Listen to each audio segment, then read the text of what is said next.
4. 중세 교회의 위치. 뜻밖에도 중세 신학의 고전적인 여러 체계 속에는 교회에 관한 특별한 교설이 없다. 이것은 부분적으로는 다음과 같은 사실에서 설명이 가능하다. 곧 교회는 이를테면 자명한 것이고 교회는 삶 전체의 터전이어서 특별한 교설을 필요로 하지 않았다는 사실이다. 그러나 계층구조 체제나 성내전이나 교회와 세속적 영역의 관계에 관한 여러 교설 가운데 교회에 관한 교설도 암암리에 들어있다. 우리의 최초의 물음은 중세 사상에서 교회와 신의 나라의 관계가 어떻게 나타났느냐 하는 것이다. 이 물음에 대한 대답에서 교회의 세속적인 여러 힘이나 문화 따위에 대한 위치도 뚜렷하게 밝혀진다.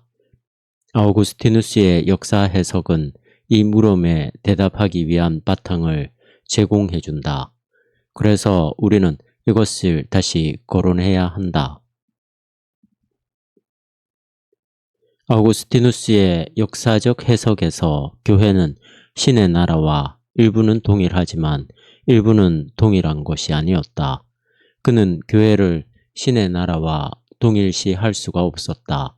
그것은 그가 교회는 혼합체로서 그 안에서 영적으로 보아 신의 나라에 속하지 않는 인간이 많이 있다는 것을 잘 알고 있었기 때문이다. 그런가 하면 한편으로 아우구스티누스는 교회의 계층구조 체제 안에 현존하는 성내전적인 힘, 은총을 고려할 때 교회를 신의 나라와 동일시할 수가 있었다. 여기에서 사람들은 아우구스티누스에 기대서 동일성을 강조할 수도 비동일성을 강조할 수도 있었던 것이다. 이것은 언제나 중세의 문제가 되었다. 당연한 일이지만 교회가 스스로 애썼던 것은 은총의 수단으로서 히에라르키아 안에 현존하는 힘에 착안해서 자체를 신의 나라와 동일시하는 일이었다. 그러나 이것은 신학자이든 사제이든 교황이든 중세교회의 그 어느 대표자가 그의 인격적 가치나 인격적 거룩성을 신의 나라와 동일시했던 것으로 이해되어서는 안 된다. 중요한 것은 언제나 다만 그 대표자 자신의 성내전적인 거룩성이었고 그의 객관적인 성내적인 힘이다. 중세에서는 이러한 종교적인 현실의 객관성이 결정적인 것이었다. 한편 교회는 사실상 혼합체였으며 그 대표자들은 주관적으로 보면 불완전한 사람들이었다. 따라서 이 점에서 본다면 교회는 공격의 대상이 될 수밖에 없었다. 교회에 관한 중세의 견해는 이 양극사회를 계속해서 오락가락했다. 교회와 신의 나라 사이에 이러한 부분적인 동일시와 부분적인 비동일시와 병행해서 국가와 땅의 나라, 이것은 악마의 나라라고도 일컬어졌다. 국가와 땅의 나라 사이에 부분적 동일시와 부분적 비동일시가 존재한다. 이 부분적 동일시의 바탕은 아우구스티누스에 의하면 국가는 폭력의 소산이라는 점에 있다. 국가는 강도들에 의해서 다스려지고 있었으나 그들은 권력을 장악하고 있다는 이유만으로 범죄자라고 생각되지는 않았다. 칼 마르크스의 국가 분석을 생각하게 하는 이와 같은 국가의 평가에 대항하는 견해는 자연법의 사상에서 발견되어진다. 자연법 사상에 따르면 국가는 혼돈으로 몰고 갈 죄의 힘을 억제하기 위해서 필요하다. 여기에서도 강조점은 국가와 사탄의 나라, 적어도 죄 많은 이 세상의 나라의 동일성에 둘 수도 있고 아니면 국가가 혼돈을 억제한다는 사실을 고려해서 그 둘의 비동일성에 둘 수도 있다. 그러나 이러한 사상은 아우구스티누스가 살았던 시대라는 시점에서, 다시 말해서 로마 제국도, 로마화된 게르만 사람이 산 여러 지역도 비그리스도교적인 세력이 지배했던 시대라는 시점에서 비로소 이해되는 것이다. 콘스탄티누스가 그리스도교로 개종한 이후조차도 옛 권력 투쟁은 의연하게 존속하고 있었으며 문화의 실체는 고대 그대로 머물러 있었는데 당분간 그것은 교회 문화의 종교적 실체로서 대치되지 않는 상태였다. 그러나 그 후 상황은 달라졌다. 민족 이동이 있는 다음 교회는 중세적인 삶의 문화를 형성하는 실체가 되었으며 학문, 예술, 도덕, 윤리, 사회, 자연, 그리고 인간적인 삶의 모든 형식을 규정하는 힘이 되었다.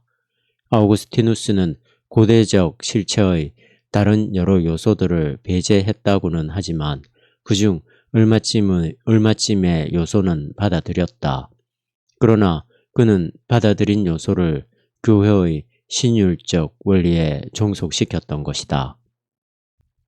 다음 시대에 이르러 국가는 그 이상 더 사탄의 나라와 동일시할 수가 없게 되었다.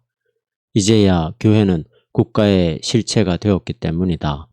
이것은 단지 국가에 대한 교회의 관계에 영향을 끼쳤을 뿐 아니라 국가 그 자체에도 영향을 끼쳤다. 그런데 게르만적 부족 체제와 교회의 관계는 어떤 것이었는가? 게르만 부족들은 그리스도교화 되기 전에 하나의 종교를 가지고 있었는데 이들의 종교에서는 부족의 우두머리들이 세속적인 힘을 대표하고 있었을 뿐 아니라 종교적인 힘을 대표하고 있었다.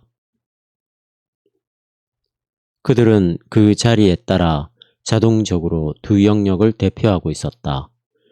이 전통은 성직자가 봉건체제 일부가 되었을 적에도 살아 있었다. 이 전통은 성직자가 봉건체제 일부가 되었을 적에도 살아 있었다. 이리하여 프랑스의 라임스의 주교 힝크마르와 같은 인물은 정치적인 동시에 종교적인 힘에 의하여 교회의 보편성에 맞서 싸운 봉건주의적인 저항을 대표할 수가 있었다.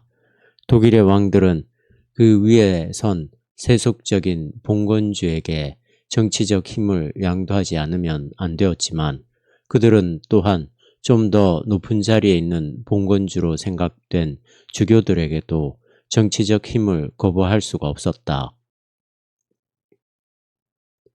교회는 여기에서 발전한 성직의 매매를 시모니아라고 불렀는데 이렇게 일컬어진 이름은 신의 은총을 돈으로 사려고 했던 시몬의 이야기에서 따온 것이다. 이러한 제도는 게르만계, 로스만계 부족의 영지제도와 관련된 것으로 교회의 보편성과 모순된 것이었다. 봉건적 주교와 영방군주에 대한 저항은 세 가지 방면에서 일어났다. 첫째, 하급 성직자에게서, 둘째, 교황, 특히 그레고리우스 7에게서, 셋째, 반봉건주의적인 대중, 특히 북이탈리아의 대중에게서 일어났다. 교황은 이 싸움에서 낮은 자리의 주교들을 이용했는데 이것은 이들이 교황보다도 하급 성직자에게 가까이 하기 쉽고 또 교황의 이름으로 그들 자신의 교구에 있는 봉건 성직자에 대항할 수가 있었기 때문이다. 이러한 정황은 마침내 그레고리우스 7과 하인리 4 사이의 큰 싸움으로 이끌어갔다. 이것은 흔히 교회와 국가 사이의 싸움으로 일컬어지지만 이것은 잘못된 표현이다. 국가의 개념이란 18세기에 이르러 비로소 이루어졌기 때문이다. 그러므로 우리가 고대 그리스나 로마나 중세에서 국가에 관해서 말할 적에 이 말에 괄호를 붙여야 할 것이다. 여기에서 문제가 된 것은 근대적 의미의 국가가 아니고 군사적, 정치적 힘을 가진 합법적 권위로 나타내는 것이라고 생각하는 것이 좋다. 국가와 교회 사이의 싸움은 교회의 권리에 대한 국가의 침해에 의해서 일어난 것은 아니다. 이것은 늦게야 가끔 일어난 현상이다. 이와는 달리 이 싸움은 이보다 훨씬 더 기본적인 문제에 관한 것이었다. 교회는 모든 사람의 삶의 정신적 실체를 대표하고 모든 기능, 사업, 직업의 정신적 실체를 대표하기 때문에 교회의 영역과 세속의 영역 사이에는 종교개혁 뒤에 발전했던 것과 같은 분열은 없었다. 여기에는 다만 여러 가지 다른 측면을 가진 하나의 현실만이 있었다. 따라서 문제는 이 하나의 현실의 우두머리는 누구여야 할 것인가에 있었다. 성직자도 제후도 다 같이 우두머리가 되기를 요구했다. 봉건적 질서에 의해서 대표된 국가는 교황에 의해서 대표된 교회와 마찬가지로 자신이 하나인 그리스도교 세계를 대표한다고 생각했다. 국왕은 자신이 그리스도 세계의 대표자이며 수호자라고 생각하고 있었다. 특히 그가 독일 황제가 되면서 황제로서 신성 로마 제국의 전통을 계승하게 되면서부터 더욱 그렇게 생각하게 되었다. 그레고리우스 7은 스스로 교황으로서 이와 같은 사실을 주장했는데 그의 요구는 교황의 특별한 위치를 위해서 그때까지 주장되어 온 모든 것을 앞질러 간 것이었다. 그에 따르면 주교가 가지는 모든 성내전적인 힘은 교회로부터 온다. 교황에게는 베드로가 현존하고 베드로를 통해서 그리스도 자신이 현존한다. 여기에서 교황의 보편적 군주 지배가 이끌어 나온다. 그레고리우스는 교회를 혼에 비교하고 세속적인 삶을 그 육체에 비교했다. 세속적인 삶을 대표하는 자가 혼의 삶을 대표하는 자에 대해서 가지는 관계는 육체의 각 부분이 내적 인간, 곧 혼에 대해서 가지는 관계와 같다. 따라서 혼이 육체의 각 부분을 지배하듯이 교황은 세속적인 여러 나라와 봉건적인 여러 신분을 지배한다는 것이다. 이 견해는 피할 수 없는 몇 가지 타협을 거쳐서 두 자루의 검이라는 유명한 교설에서 표현되었다. 두 자루의 검, 곧 세속적인 검과 종교적인 검이 있다. 육체적 존재가 정신적 존재에 복종하듯이 황제나 봉건군주가 가진 세속적인 검은 종교적인 검에 복종해야 한다. 이리하여 땅 위에 어떠한 인간도 교황에 복종해야 하는 것이다. 교황권에 관한 이러한 교설은 보니파시 8의 칙서 우남 산스탐 안에 잘 표현되어 있다. 이 칙서를 통해서 교황권은 그의 가장 철저한 바람을 성취한 셈이다. 황제는 이와 같은 교황의 자리에 이의를 제기해서 타협이 이루어지게 되었지만 일반적으로 말해서 교황은 목적을 달성했던 셈이다. 그러나 교황의 우위는 하나인 현실, 곧 하나인 그리스도교 세계가 존재하고 있는 한에서만 지탱하게 되었다. 그러나 얼마 안 돼서 교황에게서도 황제에게서도 독립하려고 애쓴 새로운 힘이 대두했는데 그것은 무엇보다도 먼저 민족 국가였다. 중세가 끝날 무렵에 민족 국가는 교황 권한의 많은 부분을 빼앗았다. 프랑스가 그 앞장을 섰다. 필립 대왕은 교황청을 아비뇽으로 옮겼고 거기에 이은 교회 분열은 교황의 권위를 떨어뜨렸다. 차츰 자립해서 독립해서 민족국가를 이루게 되었던 제후나 국왕들은 동시에 종교적 지배자이기도 했다. 이리하여 영국에서는 교황이 그리스도의 대리자였던 것처럼 국왕은 영국 교회에서 그리스도를 대신하는 자라는 이론이 성립하게 되었다. 민족 국가와 함께 교황에게 저항했던 힘이 또 하나 있었다. 그것은 새로운 민족 국가의 주교들이었다. 그들은 니케아 회의 시대의 주교들이 차지하고 있었던 자리를 다시 얻기를 원했다. 당시 교회의 최고 권위를 대표한 것은 주교회의였으며 실제로는 다수를 차지하고 있는 주교단이었는데 교황 곧 로마의 주교가 그것을 대표하지는 않았다. 주교들은 이것을 본받아 교황주의, 이 말은 큐리아 곧 교황청의 뜰에서 연유했다. 교황주의 곧 교황의 군주적 지배에 대립하는 공회의주의의 사상을 발전시켰다. 공회의주의는 민족적 운동과 결탁해서 교황권에 대한 극단적인 위협이 되었다.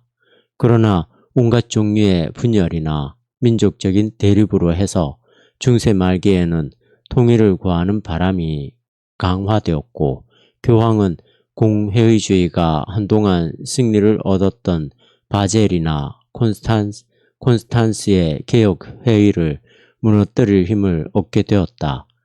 이런 까닭으로 해서 결국 교황주의와 군주주의가 로마 교회에서 세력을 확보하게 된 것이다. 이것은 오늘날에서도 그런 것으로 추기경이라 할지라도 교황에 반대하는 힘을 가지지 못한다. 이러한 반교황적인 운동과 함께 교회를 비판하는 운동, 곧 종파주의자나 평신도 운동도 있었다. 교회를 비판하는 운동가 가운데서 가장 중요한 인물은 윌리엄 오캄이었다. 그는 독일 민족교회의 편에 서서 교황의 보편적 군주 지배와 싸웠다. 그러나 모든 비판자 가운데서 가장 커다란 영향을 끼친 인물은 존 위클리프였다. 현존의 교회에 대한 그의 날카로운 비판은 복음적 율법, 곧 성서의 율법에 바탕한 것이었다. 위클리프는 성서를 번역했고 영국 왕의 지원을 받아 교회적 히에라르키아와 싸웠다. 이때는 이미 영국의 왕과 교황 사이에 긴장 관계가 생겨서 교황은 영국의 왕을 움직여서 위클리프와 그의 신봉자들을 단죄하려고 했다. 그렇지만 성공하지는 못했다. 교황의 보편적인 군주 지배는 마침내 종교개혁에서 끝나게 되었다. 프로테스탄트 교회들은 영방교회의 형태를 취했는데 이것은 영방군주에 의해서 오래전부터 준비되어 있었다. 교황과 히에라르키아의 힘이 무너짐으로써 교회는 그를 받쳐준 기둥을 잃었기 때문에 세속의 영방군주가 최고 감독, 곧 영방감독으로서 히에라르키아의 성내전적인 교의 대신으로 등장해서 평신도로서 교회의 최고 관리자가 되었다. 이리하여 프로테스탄트 교회는 세속의 힘 아래 놓여지게 되었는데 이러한 상황은 오늘날에도 문제를 안고 있다. 루터주의에서 이 문제성은 제후와 그 강요 그리고 권위주의적인 정부에 대한 교회의 관계 안에 있었으며 칼빈주의의 나라들에서 따라서 미국에서도 이 문제성은 교회가 그 관리권을 장악하고 있는 지배적인 사회 계급에 의존한다는 점에 있었다.